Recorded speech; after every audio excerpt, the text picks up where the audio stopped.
L'acné est une pathologie banale, fréquente, mais stigmatisante. Le problème est certainement plus difficile à vivre, à supporter chez des femmes qui ont 25-30 ans. Il y a encore 40% des femmes qui, au-dessus de 30 ans, présentent des problèmes d'acné.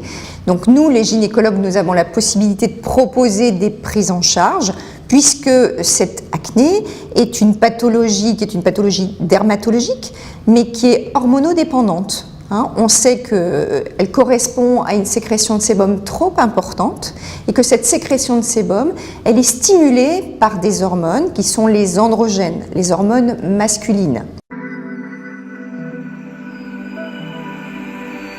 Pour traiter l'acné, il existe bien sûr des solutions simples qui sont des solutions topiques locaux.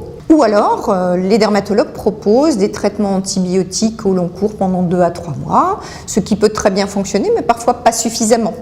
Et donc à ce moment-là, on peut proposer des œstroprogestatifs, c'est-à-dire la pilule, qui bloquent le fonctionnement ovarien. À partir du moment où il bloquera l'ovulation en contraception, il bloquera également la sécrétion androgénique de l'ovaire. Donc ces androgènes seront moins actifs au niveau de la glande sébacée.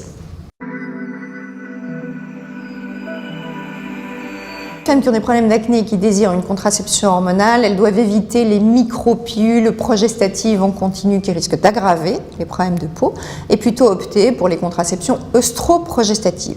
Toutes les pilules œstroprogestatives vont avoir une efficacité au niveau de la peau, mais cette efficacité sera différente et sera certainement moins bonne avec les pilules de première et deuxième génération, plutôt que les pilules de dernière génération qui sont arrivées sur le marché justement pour avoir un effet plus important sur les problèmes de peau. Il est proposé de prescrire en première intention les pilules les moins dosées deuxième génération.